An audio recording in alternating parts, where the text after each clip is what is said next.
एक दिन एक गांव में भूत आता है। देखता है कि सभी गांव वाले बहुत गरीब हैं।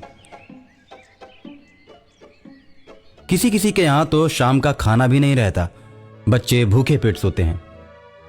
भूखे पेट सोते हुए बच्चों को देखकर भूत को उन बच्चों पर दया आ जाती है। वो सोचता है क्यों ना मैं इनकी परेशानी को दूर कर दूं। हो सकता है अच्छे कर्म करने से मुझे भी भूत के जीवन से मुक्ति मिल जाए। ये सोचकर भूत हवा में उड़ने लगता है और गांव में पैसों की बारिश शुरू करने लगता है। गांव में पैसे बरसते हुए देखकर गांव के सभी लोग खुश हो जाते हैं और पैसे लूटने लगते हैं। गांव वाले बहुत सारा पैसा लूटते हैं। गांव वालों के घरों के छत पर भी पैसे ही पैसे होते हैं, आंगन में भी पैसे होते हैं। भूत पूरे गांव को अमीर बना देता है। गांव सुखी हो जाता है।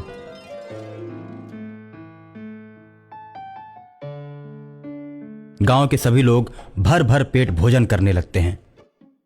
आसपास के गांव वाले इन्हें इस प्रकार धनी देखते हैं तो वो सब इनसे जलने लगते हैं। उसके बाद गांव में चोर आकर चोरियां करने लगते हैं। गांव वाले चोरों से परेशान हो जाते हैं। गांव वालों को परेशान देखकर भूत सोचता है, मेरे पैसे बरसाने की वजह से इस गांव में चोरियां होनी शुरू हो गई हैं।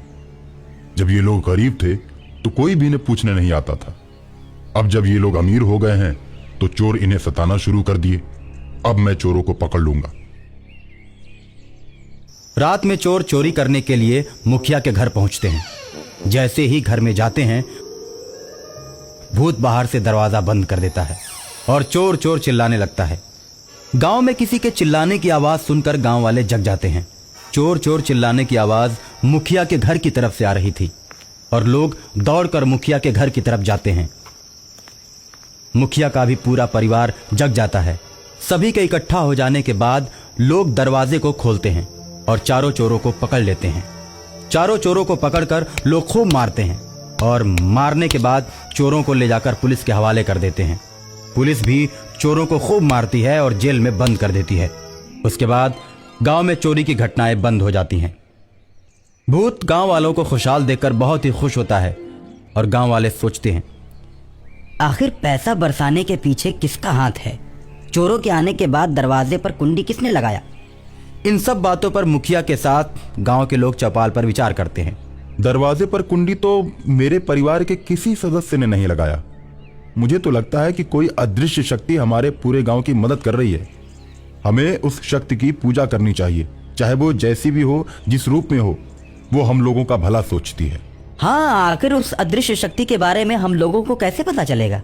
लोग अभी बात कर ही रहे होते हैं कि भूत प्रकट हो जाता है और कहता है, मैं इसी गांव में रहने वाले रामदीन का लड़का हूं। कुछ वर्षों पहले स्कूल से आते समय एक प्रेत ने आम के बगीचे में मुझे मार दिया था। उसके बाद मैं भूत बन गया। मैं हमेशा अपने गांव के भले की बात सोचता हूं और गांव में मैंने ही पैसे बरसाए हैं। चोरों को पकड़वाने में भी मेरा ही हाथ है। मैंने ही कुंडी लगाई थी। वो अदृश्य आत्मा जिसके बारे में तुम लोग चर्चा कर रहे हो, वो मैं ही हूं। भूत के मुंह से ऐसी बातें सुनकर सभी भूत का पांव पकड़ लेते हैं और उसकी आत्मा की मुक्ति के लिए बहुत बड़े यज्ञ का आयोजन करते हैं। बहुत से विद्वानों को बुलाकर मंत्र द्वारा उसकी आत्मा को मुक्त करवा देते हैं और भूत खुशी खुशी सदा के लिए ईश्वर के पास चला जाता है।